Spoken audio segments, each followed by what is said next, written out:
오늘은 건강한 가정, 온전한 믿음 계승을 이루라 라는 제목으로 말씀을 드리겠습니다. 여러분이 제목을 보게 되면은 무겁습니다. 온전한 믿음 계승이라고 하는 말을 우리 자녀의 현실에 비추어서 생각할 때에 무거운 마음이 들게 되죠. 그러나 오늘 말씀이 여러분 무겁다고 할지라도 부모 되시는 분들은 잘 듣고 순종하시기를 원하고, 할아버지 할머니 되신 분들은 손주들을 위해서 기도하는 기회로 삼고 또 자녀들에게 조언할 수 있는, 그래서 여러분의 가정에 온전한 믿음 계승이 이루어지는 하나님의 축복이 있으시기를 예수님 이름으로 축원합니다. 시편 81편 10절에 이렇게 말씀합니다. 나는 너를 애굽 땅에서 인도하여 낸 여호와 내 하나님이니 내 입을 크게 열라 내가 채우리라. 하나님이 어떤 분이신지를 말씀을 합니다. 하나님은 이스라엘 백성들의 애굽의 종살이에서 구원하시기 위하여 10가지 이적과 기사를 행하신 전능하신 분이십니다. 당시 세계 최강 군대인 애굽의 군대를 홍해에 수장시키신 위대하고 강하신 분이십니다. 수백 년 전에 조상 아브라함에게 언약을 하셨습니다. 그 언약대로 건져주시고 인도하시고 약속의 땅에 들이신 신실하신 하나님이십니다. 전능하신 하나님, 위대하고 강하신 하나님, 신실하신 하나님께서 오늘 우리들에게 말씀을 하십니다. 내 입을 크게 열라 내가 채우리라. 일어나리라고 알고 있는 것을 위해 기도하는 것과 기적 같은 일을 이루어 주시도록 기도하는 것은 다른 것입니다. 일어나리라고 알고 있는 것들만 위해서 기도한다면 그 기도가 응답된다고 할지라도 하나님의 살아계심과 역사하심을 나타낼 수는 없을 것입니다. 때로 우리는 담대한 기도, 하나님만이 이루실 수 있는 기적 같은 일을 위해서 기도하는 삶이 되어야 합니다. 지금은 그런 기도가 응답되기는 쉽지 않겠지만 여호수아는 전쟁의 날에 해와 달이 멈추게 해달라고 기도를 했습니다. 엘리야는 하늘에서 불이 떨어지기를 위해서 기도를 했습니다. 정말 우리도 이 땅을 살아갈 때에 때로는 담대하게 정말 하나님의 능력이 아니면 이루어질 수 없는 그런 기도를 할 수 있어야 합니다. 입을 크게 열어서 기도하십시오. 여러분이 자녀를 위해서 기도를 할 때에도 입을 크게 열어야 합니다. 이렇게 기도하십시오. 하나님 아버지, 우리 가정의 자녀들에게 은혜 베푸사 온전한 믿음 계승이 이루어지게 하여 주옵소서. 온전한 믿음 계승이란 부모인 내가 가지고 있는 믿음보다 자녀들의 믿음이 더 크고, 부모인 우리가 하나님을 섬기는 것보다 자녀들이 더 잘 섬기는 것입니다. 오늘날은 탈종교화 시대이기 때문에 우리 자녀들이 예수님을 믿는 믿음 하나 지키는 것도 쉽지 않습니다. 여러분, 세상을 보십시오. 얼마나 혼란스러운가요? 과학 문명이 발달함과 동시에 또 한편에서는 도덕적으로 심각한 타락의 현상들이 나타나게 되어지고, 이런 세상 속에서 우리 자녀들이 예수 믿는 믿음을 지키는 것, 그것만도 귀한 것이죠. 그런데 온전한 믿음 계승을 이룬다? 요즘 시대에 거의 불가능해 보일 것입니다. 그럴지라도 우리에게는 분명한 믿음이 있습니다. 세상 속에 살아가는 우리 자녀들, 혼란스러운 세상 속에 있다 보니까는 우리가 기도할 때 하나님 이 자녀들 믿음 떨어지지 않게 하여 주옵소서, 그런 기도가 필요하긴 하지만 우리는 거기서 머물러서는 안 될 것이고, 하나님 이 자녀들에게 은혜를 베풀어 주셔서 온전한 믿음의 사람이 되게 하여 주옵소서.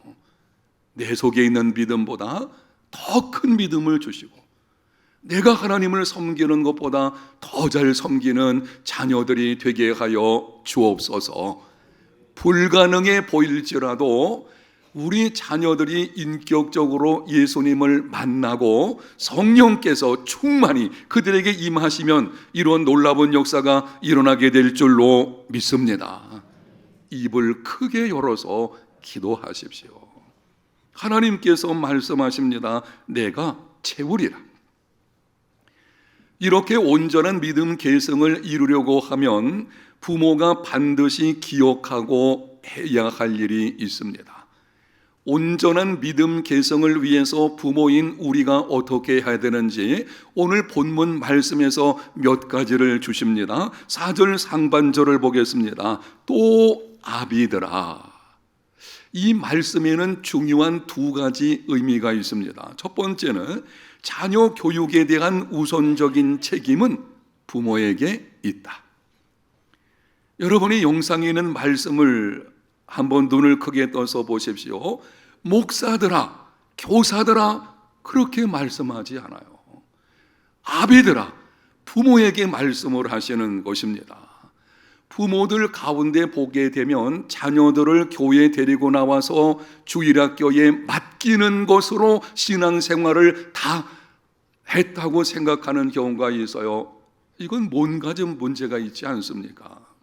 물론 우리 자녀들 반드시 주일학교에 보내셔야 됩니다. 우리 교회 안에서 참 감사한 것은 정말 좋은 헌신된 교사들이 많다고 하는 것입니다. 어제 아침에도 교사들이 여름 성경학교를 준비하기 위해서 함께 세미나에 참석하고 함께 훈련받고 그래서 지정된 교회로 가는 것을 보게 되었습니다. 여러분이 자녀들을 주일학교에 보내시게 되면 이렇게 헌신된 정말 좋은 교사들이 말씀으로 양육하게 될 것이고 그들의 믿음이 성장하게 될 줄로 믿습니다. 그런데 그것만으로 충분하지 않습니다. 주일학교에 맡기는 것으로 우리 자녀들 신앙교육은 다 됐다. 안 해요. 여러분이 한번 생각해 보십시오. 일주일은 168시간인데요. 그중에 주일학교에서 우리 아이들이 예배하고 교육받는 시간은 1시간에서 1시간 반 정도입니다. 한 주간 동안 하나님을 떠난 교육을 일반 학교에서 많은 시간을 보내는 우리 자녀들, 그런데 그 자녀들이 세상 속에서 정말 소금과 빛의 사명을 감당하려고 하면 일주일에 1시간이나 2시간 교회에서 교육받는 것 가지고는 여러분 충분하지 않습니다. 어떻게 해야 하겠습니까? 가정에서 교육해야 합니다. 신앙 교육을 가정과 교회가 함께 해야 합니다. 그런데 무엇보다 가정에서 자녀들의 신앙 교육을 책임져야 합니다. 최근에 어떤 분이 이렇게 질문을 했습니다. 교회마다 주일학교의 학생 수가 줄어들거나 없는 데가 많은데 한국 교회를 책임질 다음 세대를 어떻게 양육해야 합니까? 참 좋은 질문을 하셨어요. 가끔 우리 한국교회 주일학교 상황을 보게 되니 정말 많이 줄었죠. 그리고 주일학교 자체가 없는 교회들도 상당히 많고 계속 늘어가고 있습니다. 한국교회 미래를 짊어지고 나갈 다음 세대 자녀들이 이렇게 줄어드는 것 때문에 안타까움으로 질문하는 것입니다. 다음 세대 주일학교가 줄어드는 원인이 무엇일까 생각해 보게 되면 크게 두 가지만 말씀을 드리면, 하나는 저출산 현상의 문제입니다. 요즘 아이를 낳지 않죠. 거기에 따라서 주일학교 교회 아이들 수도 점점 줄어가는 것을 볼 수가 있습니다. 다른 하나는 교회의 주일학교 교육이 시대에 뒤떨어진 면이 있다는 것입니다. 어떻게 해야 하겠습니까? 이러한 현실 속에서 정말 앞으로 미래를 예측하기 힘든 한국교회 전망이 걸린 이런 문제와 관련해서 어떻게 하면 좋겠습니까? 성경으로 돌아가야 합니다. 어디로 돌아가라고요? 성경으로 돌아가야 돼요. 하나님의 말씀인 성경이 어떻게 말씀하시는지, 그리고 그 말씀에 순종하는 교육이 이루어져야만 되는 것입니다. 성경은 자녀 교육에 대한 우선적인 책임이 부모에게 있다고 말씀을 합니다. 오늘 본문에서 자녀 교육과 관련해서 분명히 말씀을 하시고 있어요. 아비들아, 가정에 있다는 것이죠. 교회가 할 일은 부모들이 가정에서 자녀를 신앙적으로 잘 양육하도록 훈련하는 것을 돕는 것이고, 또 가정에서 감당할 수 없는 부분이 있을 것입니다. 요즘 전문화 시대고 여러분이 바쁘다 보니까 가정에서 신앙교육을 하다 보니 조금 미흡한 부분이 있을 것입니다. 그것을 보충해 주는 것이 교회의 역할입니다. 가정과 교회가 함께하는 다음 세대 교육이 되어야 합니다. 오늘 예배 함께 하시는 부모 되신 분들에게 권면합니다. 여러분 자녀들 여러분이 가르치십시오. 교회 맡기는 것 맡겨야 되겠지만 충분하지 않습니다. 여러분들이 가정에서 여러분 자녀들 책임지고 하나님의 말씀으로 신앙 교육을 해야 합니다. 이를 위해서 부모 되신 분들은 교회에서 실시하는 학부모 교육에 참여하셔서 배우십시오. 교회에서 할 일은 가정에서 부모들이 어떻게 이 아이를 가르쳐야 되는지 학부모 교육을 실시하는 것입니다. 이 학과목이 개설될 때에 부모 되신 분들, 특히 젊은 부부들 같은 경우에는 함께 참여하셔서 배우시기를 바랍니다. 두 번째 의미는 가정에서 자녀 교육의 우선적인 책임은 아버지에게 있습니다. 바울은 에베소 교회 편지를 보내면서 가정 안에서 이루어지는 세 가지 관계를 언급하고 있는데요. 첫 번째는 부부 관계를, 두 번째는 부모에 관한 관계를, 그리고 세 번째 오늘 본문 6절 4절에 보니까 자녀들에 대한 교육의 문제를 언급을 합니다. 그런데 놀라운 사실은 바로 앞에서 부모에 관해서 언급을 합니다. 부모에게 순종하라, 네 아버지와 어머니를 공경하라. 그런데 자녀들에 관련해서는 부모들아 이렇게 말하지 않고 아비들아 이렇게 말을 하고 있어요. 우연히 기록된 것이 아닙니다. 우선순위를 말하는 것입니다. 가정에서 자녀 교육의 우선적인 책임이 아버지에게 있다는 것을 말씀하는 것입니다. 안타까운 현실을 보게 되면은요, 상당히 많은 가정이 아버지는 돈을 벌어다 주는 것으로 끝나고 자녀 교육의 거의 다는 어머니에게 맡기는 것을 보게 됩니다. 그래서 이런 말까지 있는데요, 여러분이 들어봤을 것입니다. 자녀 교육에 성공하려면 3박자를 갖추어야 된다. 첫째는 할아버지의 재력이고, 두 번째는 어머니의 정보력이고, 세 번째는 아버지의 무관심이랍니다. 세대가 이상해져 가지고 아버지가 이 자녀 교육에서 소외되는 것이 오히려 자녀를 더 잘 키울 수 있다는 이런 이상한 현상들이 벌어지는 것을 보게 되어지죠. 여러분, 그 결과가 어떻게 나타나고 있습니까? 헬리콥터맘이 등장하게 되었고, 자녀들이 엄마의 자기만족 도구로 전락하고 있습니다. 이런 말까지 있습니다. 교육은 없고 입시만 존재한다. 입시 전쟁으로 인한 진정한 교육이 사라지고 있다고 하는 것입니다. 정말 가정 안에서 바른 교육이 이루어져야 되는데 진정한 교육은 없고 온통 입시에 매달려지게 되는, 사교육 열풍이 불고 거기에 치맛바람이 불고, 여러분 이런 문제가 지금 사회를 혼란스럽게 하고 있지 않은가요? 자녀 교육과 관련해서 본문에서 분명하게 말씀을 합니다. 또 아비들아, 우선적인 자녀 교육의 책임은 아버지에게 있습니다. 아버지 되신 분들 여러분 기억하십시오.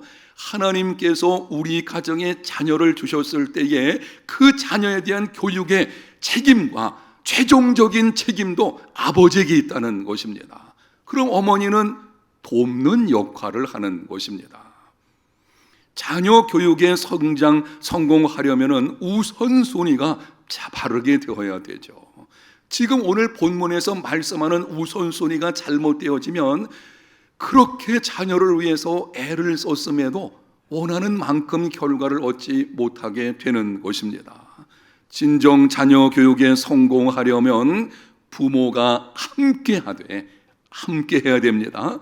그러나 아버지가 우선적인 책임이 있다는 것을 알아야 합니다. 공부 잘하고 대기업에 들어가서 돈 많이 벌고 그게 진정한 성공의 조건은 아니잖아요. 정말 자녀 교육에 성공한다는 것은 이런 것이 아니겠습니까? 신앙적으로 바른 믿음을 가지고 사람다운 사람이 되고 성숙한 신앙 인격을 가지고 세상 속에서 선한 영향력을 끼치는 의미 있는 인생을 살아가는 자녀들, 이 자녀들을 볼 때에 이것이 진정한 교육인 것이고 여러분의 가정에 이러한 역사가 있으시기를 축복합니다. 4절 중반절에는 이렇게 말씀을 합니다. 너희 자녀를 노엽게 하지 말고. 온전한 믿음 계승을 이루려면 두 번째 기억할 말씀이 자녀를 노엽게 하지 말라. 주변을 보게 되면 자녀로 인해서 부모가 상처받는 경우도 있고 부모로 인해서 자녀들이 상처받는 경우도 있습니다. 이 둘 중에 후자가 훨씬 어려운 일입니다. 자녀가 잘못함으로 인해서 부모가 상처받는 경우들이 있어요. 자녀가 못돼가지고 때로는 여러 가지 상황 속에서 부모에게 깊은 고통을 주는 경우가 있기는 하지만 부모는 인생 경험도 있고 이제는 성숙한 가운데 어느 정도 있기 때문에 그 상처가 아프면 되지만 자기 인생을 망가지게 하지는 않습니다. 그러나 자녀는 그렇지 않죠. 어린 자녀가 부모에게서 상처를 받게 되면 그 상처는 평생을 갈 수 있게 되고 그 아이의 온 생애에 심각한 폐해를 입히게 되는 것입니다. 그래서 성경은 분명하게 말씀을 합니다. 너희 자녀들을 노엽게 하지 말라. 자녀들을 노엽게 하는 것이 어떤 것인지 찰스 스윈돌 목사의 에베소서 강해를 보게 되면 몇 가지 언급을 하게 되어지는데요. 여러분들에게 그 말씀을 소개할 때에 잘 들어보시고 혹시 나는 자녀를 노엽게 하는 경우는 없는지, 과거에 그럴 수가 있을 것이고 현재 진행형도 될 수가 있을 것입니다. 첫 번째, 무리하게 완벽한 수준을 요구한다. 두 번째, 사소한 잘못을 가지고 계속 잔소리한다. 세 번째, 표현의 자유나 성장의 여지를 주지 않는다. 네 번째, 격려와 인정이 없다. 다섯 번째, 가혹하고 매정하게 꾸짖거나 학대한다.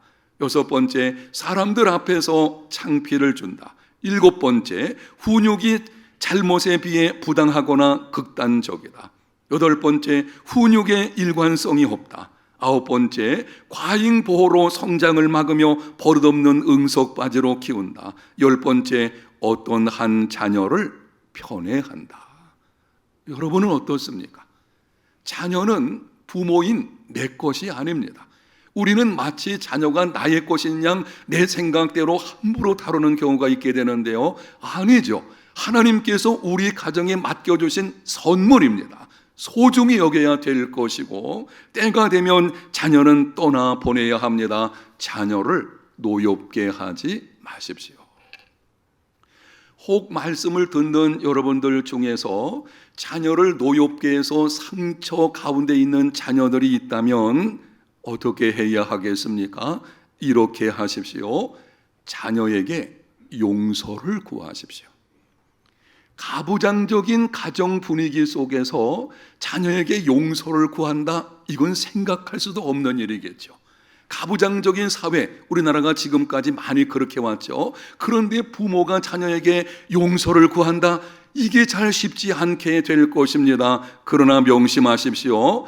자녀 안에 있는 상처는 부모가 용서를 구하고 그 자녀가 부모의 용서를 받아들이고 용서할 때 그때 치유가 되는 것입니다. 다른 방법이 없어요.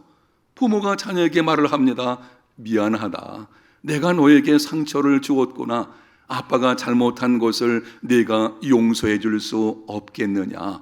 그러면 그 말을 들은 자녀가 가만히 있겠습니까? 기꺼이 받아들이게 될 것이고, 자녀가 마음으로부터 부모를, 상처 준 부모를 용서하게 될 것입니다. 그때 비로소 자녀의 상처가 치유되는 일이 시작이 이루어지게 되는 것입니다. 사랑하는 여러분, 세상에 갈등과 문제가 없는 가정은 없습니다. 가정들을 살펴보십시오. 다 갈등이 있고요, 다 문제가 있고요, 다 어려움들이 있습니다. 건강한 가정은 갈등과 문제가 전혀 없는 가정이 아니라 용서를 구하고 용서하는 가정입니다. 용서할 때에 그때 회복이 이루어지게 되는 것이고, 그때 건강한 가정으로, 행복한 가정으로 이루어지게 되는 것입니다. 혹시 가정 안에서, 관계 속에서 상처를 준 경우가 있다면 여러분, 서로 용서를 구하고 용서하는 이러한 건강한 가정이 되시기를 축복합니다. 그러면 자녀들을 노엽게 하지 말고 어떻게 양육해야 되겠습니까? 4절 하반절에 말씀을 합니다. 오직 주의 교양과 훈계로 양육하라. 여기 교양이라는 말이 나오고 훈계라고 하는 말이 나오는데요, 같은 말 같지만 그 내용을, 이 배경을 보게 되면 다른 의미를 가지고 있습니다. 교양이라는 말의 헬라 원어는 파이데이아라고 하는 것인데요, 그 말은 사람을 만드는 가르침, 이런 뜻입니다. 사람을 사람답게 만드는 가르침을 주라라고 하는 것이죠. 당시 사회 속에서는 교양 있는 자유 시민이 되게 하기 위한 가르침, 이런 뜻인 것입니다. 이 말씀을 바울이 오늘 본문에서 주의 교양이라는 말로 주의라는 단어를 덧붙이게 되는데요, 여기 주의 교양으로 양육하라, 이 말은 그리스도인다운 그리스도인 되게 양육하라는 것입니다. 너희들의 자녀를 어떻게 키워야 되는가? 그 아이들이 정말 예수 믿는 하나님의 자녀답게 키우라고 하는 것이죠. 이 말은 바꿔 말하면 정체성을 분명히 가르치라는 것입니다. 우리 아이들이 가정 안에서 어렸을 때부터 배워야 하는 것이 무엇인가 하면 예수 믿는 나는 누구인지 그걸 배워야 돼요. 정체성 확립이 삶의 방향과 모습을 결정합니다. 예수 믿는 내가 누구인지를 알 때에 어떻게 살아야 되는지를 알게 되고, 어떻게 살아야 되는지를 알게 될 때에 그때 진정 의미 있는 인생이 이루어지게 되는 것입니다. 부모는 자녀들이 분명한 성경적 자기 정체성을 가지도록 양육해야 합니다. 주변을 보면 삶의 방향을 바로잡지 못하고 영적 어두움 가운데 있는 자녀들이 있습니다. 세상과 벗하며 살아갑니다. 거짓 행복을 행복인 것처럼 생각하며 살기도 합니다. 이유가 무엇이겠습니까? 큰 이유 중에 하나는요, 자녀들이 자기 정체성이 잘못되어져 있어요.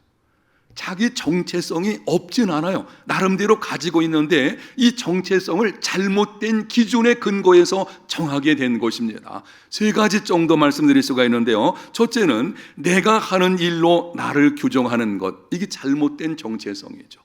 내가 지금 하고 있는 일, 나의 직업이나 신분, 이것 가지고서 자기 정체성을 규정하는 것입니다. 그러다 보니 직업의 귀천을 따지게 되어지고, 거기서 열등감이나 아니면은 우월감을 갖게 되어지고, 이게 문제가 되는 것입니다.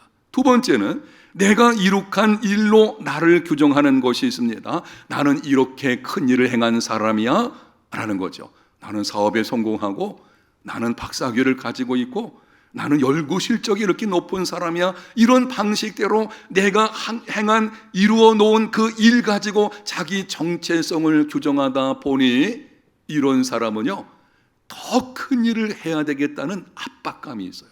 왜냐하면 자기 정체성이 거기 있으니까요. 일 중독자가 될 수가 있게 될 것이고, 원하는 것을 얻어도 더 중요한 것을 잃어버리는 불행한 인생이 될 것입니다. 세 번째는 다른 사람이 나에 대하여 생각하는 것으로 나를 규정하는 사람들이 있습니다. 다른 사람들이 나를 어떻게 생각할까? 거기에 나의 정체성을 두는 것입니다. 그러다 보니 사람 눈치 보게 되어집니다. 사람을 의식하고 사람을 기쁘시게 하는 삶을 살려고 합니다. 피곤하게 되어지고 결국은 위선적인 행동이 나타나게 되는 것입니다. 여러분, 바른 정체성은 본질적이고 불변하며 영원한 것의 기준을 두어야 합니다. 그것이 무엇입니까? 하나님의 말씀인 성경입니다. 아멘. 성경에 두어야 돼요. 성경에 근거한 자기 정체성을 어렸을 때부터 가르쳐 주어야 합니다. 너는 이런 사람이야. 성경에 말씀하고 있지요. 성경에서 말씀하는 그 정체성을 가지고 우리 아이들이 나갈 때에, 그때에 어떤 상황에서도 흔들리지 않는 믿음의 사람이 되는 것이죠. 삶의 방향도 정하고, 그리고 어떻게 살아야 되는지 선한 영향력을 끼치는 믿음의 사람으로 변화되게 될 것입니다. 그 다음, 오직 주의 교양과 훈계로 양육하라 할 때 훈계라고 하는 이 말의 헬라어는 누테시아라고 하는 것인데요, 잘 훈련된 바른 삶, 위기에 대응할 수 있는 습관화된 훈련을 의미하는 것입니다. 예를 들면 평소에 화재 훈련을 잘 받게 되면 실제 화재가 났을 때 당황하지 않고 대처하게 될 것입니다. 바로 그런 것이죠. 평소에 그 사람을 잘 훈련시켜서 어떤 위기 상황이 온다고 할지라도 흔들리지 않는, 대처할 수 있는 이런 사람으로 키우라. 바로 이것이 훈계로 양육하라는 뜻입니다. 한마디로 말씀을 드리면 성경적 가치관으로 무장된 그리스도인으로 양육하라는 것인데요, 어렸을 때부터 우리 자녀들을 의와 경건과 거룩히 습관이 되도록 훈련하라는 것입니다. 어렸을 때부터 하나님의 말씀에 근거해 가지고 우리 자녀들을 의와 경건과 거룩의 훈련을 시키게 되면 이 아이들이 세상 속에 나갔을 때에 세상의 시류에 흔들리지 않게 됩니다. 위험한 상황에 직면하다고 할지라도 그게 나의 습관화되어 있거든요. 그런 훈련을 받았거든요. 그래서 그리스도인으로서 분명한 믿음의 삶을 살아가게 되어지는 것입니다. 성경적 가치관으로 무장시키라고 하는 것이죠. 오늘날 세상의 가치관이 어떤지는 여러분이 잘 알고 계실 것입니다. 황금만능주의, 학력제일주의, 외모지상주의. 그러다 보니까는 재물과 학력과 외모가 삶의 기준이 되는 것입니다. 그걸 가지고 사람을 판단하게 됩니다. 그것을 삶의 목적과 행복의 기준으로 삼습니다. 그러다 보니 비교의식을 가지게 되고 거기서 열등감이나 우월감이 찾아오고 자존감은 낮아지게 되고 결국에는 복사 인생이 되어버립니다. 작품 인생이 아니고 복사 인생이 되는 것입니다. 하나님께서 우리 아이들에게 주신 본질적인 재능과 은사와 성향이 있거든요. 거기에 맞게 이 아이를 그 아이에 맞게 해야 되는데 그게 아니에요. 세상적인 가치관을 따르다 보니까 세상이 말하는 것에 우리 아이를 맞추는 거예요. 그러니까 복사 인생이죠. 이렇게 하면 성공한데 다 그렇게 나가죠. 이렇게 해야 옳대. 잘못된 도덕적인 개념들이 아이들에게 다 들어오는 경우도 있는 것을 보게 됩니다. 성경적 가치관은 모든 사람을 하나님의 형상대로 지음받은 존재로 보게 합니다. 성경적 가치관은 자신을 하나님의 형상대로 지음받은 소중한 존재로 보게 합니다. 건강한 자존감을 가지게 되어지고 하나님께서 내게 주신 은사와 재능과 성향을 따라서 작품 인생으로 만들어지게 되는 것입니다. 부모는 자녀들이 어렸을 때부터 성경적 가치관을 따라서 살도록 양육해야 됩니다. 이렇게 정리해드립니다. 영상에 있는 말씀을 같이 한번 읽겠습니다. 자녀들을 제품 인생, 카피 인생이 아닌 자기다움의 작품 인생이 되게 키우십시오. 아멘. 여기에 진정한 자녀 교육에 성공이 있는 것입니다. 자녀다움, 하나님께서 우리 자녀에게 주신 바로 그 자녀다움으로 세상에서 얼마나 많은 돈을 버는지, 얼마나 사람들에게 인정받는지, 그건 나중의 문제예요. 진정한 자녀의 행복은 여기 있는 것이고요. 그렇게 키워가게 되면 우리 아이들이 어떤 상황에서도 흔들리지 않게 될 것이고, 세상을 이기는 믿음의 사람으로 세워지게 될 것입니다. 사랑하는 여러분, 그런데 현실을 보게 되면 안타까운 일이 있습니다. 오늘 여러분에게 주신 말씀대로 아버지를 중심으로 해가지고 어렸을 때부터 자녀를 노엽게 하지 않으려고 애를 쓰고, 그리고 주의 교양과 훈계로 그렇게 가르치려고 힘썼는데도 이 자녀가 사춘기를 지나면서 삐뚤어지는 경우가 있다는 거죠. 우리에게도 그런 가정이 있어요. 정말 부모는 신실한 믿음의 사람이고 잘 가르치려고 애를 썼어요. 그런데 이 아이가 하나님을 떠나서 자기 마음대로 살고 지금도 여전히 하나님을 생각하지 않는 이런 삶을 사는 것을 보게 됩니다. 어떻게 하면 좋겠습니까? 시편 기자가 이렇게 말씀을 합니다. 눈물을 흘리며 씨를 뿌리는 자는 기쁨으로 거두리로다. 울며 씨를 뿌리며 나가는 자는 반드시 기쁨으로 그 곡식단을 가지고 돌아오리라. 아멘. 여러분의 눈물의 기도와 말씀에 근거한 가르침의 수고 결코 헛되지 않습니다. 심을 때가 있으면 거둘 때가 있습니다. 지금 내가 심었는데 내가 원하는 때에 당장 그것에 결실이 없다고 할지라도 정말 하나님 앞에서 믿음으로 심었다면 반드시 하나님의 정하신 때가 되면 열매를 맺게 될 줄로 믿습니다. 여러분의 기도, 여러분의 수고 더 이상 포기하지 마십시오. 끝까지 그 자녀를 위해서 눈물로 기도하고 정말 말씀으로 권면하고 사랑으로 보듬어 주게 되면은 어느 순간 그 자녀가 돌아오게 될 것이고 반드시 기쁨으로 단을 거두게 될 것입니다.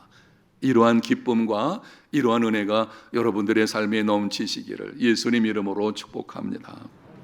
하나님 아버지, 오늘 말씀을 통해서 부모인 우리가 자녀를 어떻게 양육해야 되는지를 듣게 하시었사오니 우리 해운대 제일교회에 속한 모든 가정들을 다 기억하시고 은혜를 베풀어 주셔서 온전한 믿음 계승이 이루어지게 하여 주시옵소서.